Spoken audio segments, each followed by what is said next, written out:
आज मेरे लिए और मेरे मुल्क पाकिस्तान के लिए उदासी का। पाकिस्तान के डेरा इस्माइल खान शहर में टीटीपी आतंकी के घर पर शादी के दौरान बड़ा धमाका हुआ। बेगुनाह लोगों को निशाना बनाने वाले दरिंदे किसी रियायत के मुस्तहिक नहीं।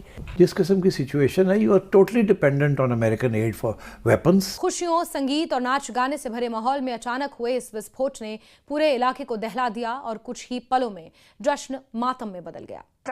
कुछ करो यार खुदा के लिए। वो खुद कहते हैं अभी नहीं अभी नहीं, इसलिए कि अभी कहोगे हम पिट जाएंगे, तो कब तक तुम ठहरो। इसीलिए आपका और भारत का कंपैरिजन नहीं बनता। बात सामने आई है, 5 इसमें हलाकतें हुई हैं जो जाँ बहक होने वाले अफराद हैं।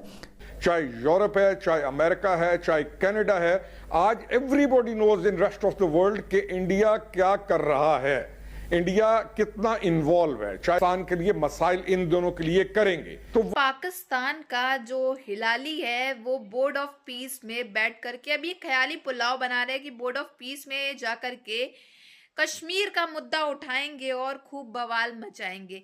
अब आपने देखा कि कैसे हिलाली जो है वो अब सटिया सा गया है, और इतना ही नहीं, और नज़म शेट्टी हैं वो अलग ही बयानात दे रहे हैं कश्मीर को लेकर के कि कश्मीर जो है वो पाकिस्तान का है, भारत का नहीं है।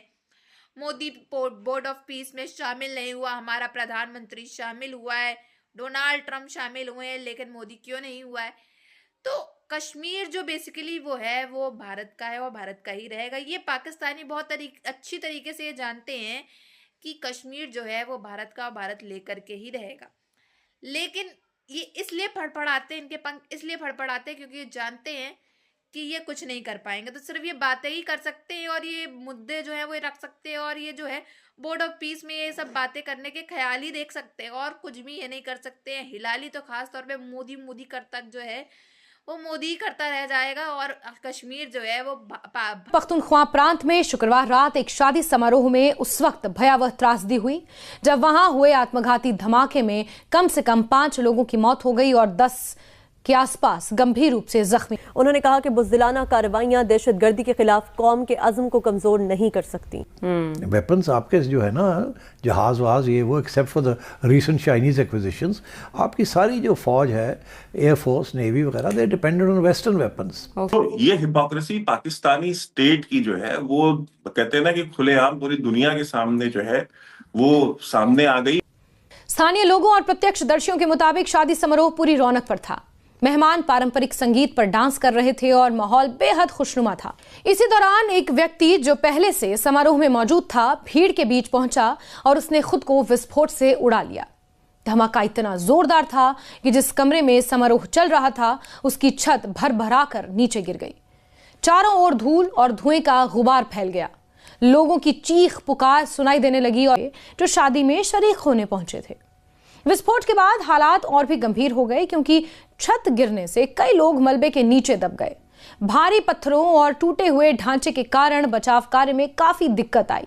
स्थानीय लोग अपने स्तर पर मलबा हटाने की कोशिश करते रहे, लेकिन संसाधनों की कमी और अंधेरे के कारण उन्हें परेशानी का सामना करना पड़ा। कई लोग अपने प्रियजनों को आवाज देकर ढूंढते रहे, लेकिन धूल और शोर के बीच किसी को कुछ समझ नहीं आ रहा था।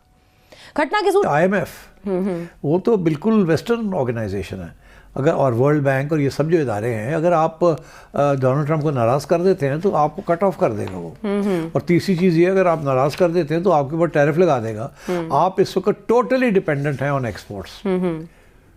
और अगर एक्सपोर्ट्स आपके अमेरिका में गिर जाते हैं या कम हो जाते हैं, ऑलरेडी आपका इतना मसले बने हुए हैं आपके फॉरेन एक्सचेंज के, तो आपका तो और भी रुपया कमज़ोर हो जाएगा और भी यहाँ इन्फ्लेशन हो जाएगी। तो ये इसलिए आई थिंक इन्होंने ये बहुत अच्छा किया पाकिस्तान की हुकूमत ने कि सबको इकट्ठा करके एक प्लेटफॉर्म पे आ गए हैं और सब ने एक ही फैसला किया है। ये नहीं कि वो अलग फैसला करता है, ये अलग करता है, वो अलग करता है। और इशारा भी यही किया है कि हम सब इकट्ठे हैं, हम एज अ ब्लॉक आए हैं। कल को कोई मसला बनता है और निकलना भी पड़ा तो एज अ ब्लॉक निकल सकते हैं या एज अ ब्लॉक रेजिस्ट कर सकते हैं। तो I think on principle Pakistan के पास कोई ऑप्शन नहीं था, प्रैक्टिकल ऑप्शन। अच्छा। अब कहने को तो बड़े लोग ऑपोजिशन में तो खैर जाहिर है यही कहें, चलते हैं आगे देखते हैं क्या होता है। और ऑनेस्टली इसका ये मतलब नहीं है कि हर गलत फैसला जो डोनाल्ड ट्रंप करेगा आप उसका हिस्सा बनेंगे। आप बाहर रह सकते हैं, आप कह सकते हैं वी डोंट एग्री। और डोनाल्ड ट्रंप ने इस बात को तस्लीम भी कर लिया है, लेकिन वीटो पावर उनके पास है। इसीलिए ना उसने अपने पास पावर रखी है कि एक रेजोल्यूशन कहता है कर दो ये। हम कहते हैं नहीं हम इसका हिस्सा नहीं बन सकते, वो फिर भी resolution So he'll take the blame. अब वो करेगा मैं कर दिया और टाइम, तो मतलब है उसने एक कोशिश की है कि उसको थोड़ी सी हिमायत मिल जाए कहीं ना कहीं से, मगर इसका ये मतलब उम्मीद दिलाती हैं कि सदा बादशाही सोने रब की है, अगर यजीदों का ही बस चलता तो फिर दुनिया जो है वो ना इस तरह चल रही होती, उम्मीद टूट जाती और उम्मीद के ऊपर दुनिया कायम है। दैट इज सिग्निफिकेंट, ठीक है ना जी। Interesting, by the way very interesting. अब देखना ये है कि Modi is a nationalist leader, और मैं हमेशा ये कहता हूं पाकिस्तान को भी एक नेशनलिस्ट लीडर की जरूरत है। आधे लीडर की जरूरत नहीं है जिसका आधा पांव पाकिस्तान में एक टांग हो और दूसरी टांग दुबई या लंदन में। स्थानीय लोगों और प्रत्यक्षदर्शियों के मुताबिक शादी समारोह पूरी रौनक पर था। मेहमान पारंपरिक संगीत पर डांस कर रहे थे और माहौल बेहद खुशनुमा था। इसी दौरान एक व्यक्ति जो पहले से समारोह में मौजूद था, भीड़ के बीच पहुंचा और उसने खुद को विस्फोट से उड़ा लिया।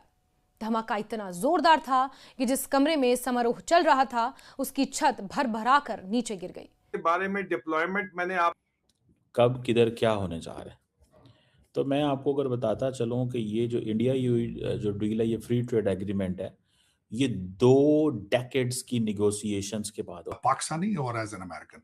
एक तस्वीर ये थी कि मोदी साहब बैठे थे जब उस समिट के अंदर, उनकी एक साइड पे मकरां थे जो चेयर थे उस समिट के, दूसरी साइड पे यूनाइटेड नेशंस के सेक्रेटरी जनरल थे। तो उससे पोजीशनिंग नजर आती है कि what is positioning of Modi, what is the positioning of India.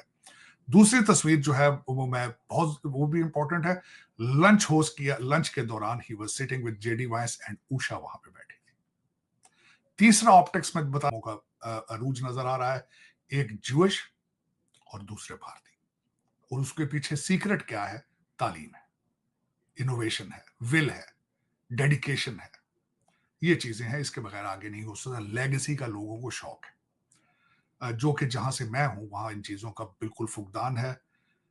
लोगों को तालीम अभी तक मुझे आज किसी ने क्वेश्चन किया किसी चैनल पे कि पाकिस्तान में आर्टिफिशियल इंटेलिजेंस का मुस्तकबिल क्या है, तो मैंने 60% पॉपुलेशन इज एज ऑफ 30, और अगर इनकी सही तरबियत ना की गई तो you can figure out what is the future. एक मदर ऑफ ऑल डील्स की बात हो रही है।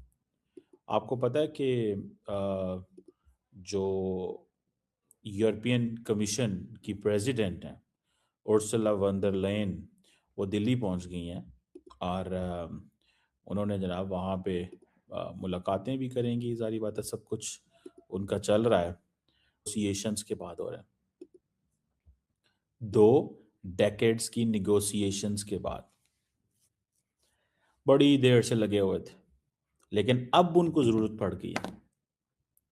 अब वो जो ईयू कमीशन की president Ursula von der Leyen साहिबा, उन्होंने कहा है कि साथियों, आपने देखा कि कैसे हिलाली अपने बड़े बड़े बयान दे रहा है, नजम शेट्टी अपने अपने बड़े बयान दे रहे हैं, और इनके कई ऐसे जो हैं मिनिस्टर जो हो गए वो भी बयान देते हैं, पत्रकार तो ये दे ही रहे हैं कि Kashmir board of peace, Kashmir के ऊपर जो मुद्दा ये उठाएंगे बोर्ड ऑफ पीस के अंदर, क्योंकि पाकिस्तान के बहुत अच्छी तरीके से जानता है कि इस समय भारत नहीं शामिल हुआ है, अमेरिका शामिल हुआ है। अमेरिका के सामने ये बातें तो बड़ी बड़ी कर ही लेंगे, कोई रोकने टोकने वाला तो इनको है नहीं। तो हिलाली का जो दिमागी हिस्सा है वो काफ़ी ज़्यादा हिल चुका है, इसलिए ये बड़े बड़े बयानात दे रहा है, बड़े बड़े बयान दे रहा है कि ऐसे हो जाएगा वैसे हो जाएगा, कश्मीर का पाकिस्तान का है, भारत का नहीं है, और ये वो।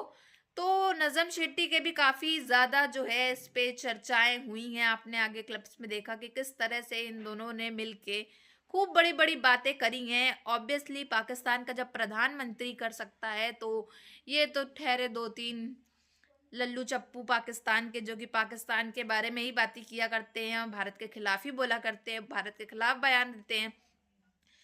तो अब लेकिन मुद्दा यहाँ पे ये है कि भारत तो आज़ाद है लेकिन पाकिस्तान तो गुलाम है, और किसका गुलाम है ये आप जानते हो कि अमेरिका के इशारों पे कैसे पाकिस्तान इस समय नाच रहा है, कैसे साइन कर दिया गजब पीस ऑफ बोर्ड में, बिना कुछ पढ़े बिना कुछ समझे। अब 1 बिलियन ट्रिलियन जितने भी इनको डॉलर देने हैं वो देंगे ये इनको, तो इससे और पाकिस्तान के सूरतेहाल खराब हो रहे हैं। अब पाकिस्तान के अंदर बेसिकली जितने भी, अब आप जानते हो एक और भी खबर आ रही थी कि यूएई के साथ जो डील हुई थी, इन्वेस्टमेंट हो रही थी पाकिस्तान के अंदर, वो भी चली गई इनके हाथ से, क्योंकि यूएई भी बहुत अच्छी तरीके से जानता है कि उसको कहाँ पे इन्वेस्ट करना है, कहाँ पे इन्वेस्ट नहीं करना है। इसमें भी ये पाकिस्तानी जो है चिढ़ गए हैं, क्योंकि उनको यही लग रहा है कि भारत ने जो है यूएई को भड़काया है। बल्कि ऐसा कुछ भी नहीं, भारत कुछ भी नहीं कहता इन सब मैटरों में। भारत जो है वो अपने से मतलब रखता है, लेकिन सामने वाले मुल्क को तो ये पता चल रहा होता ना कि पाकिस्तान कहाँ है और भारत कहाँ है, तो उसको कहाँ पे इन्वेस्ट करना चाहिए।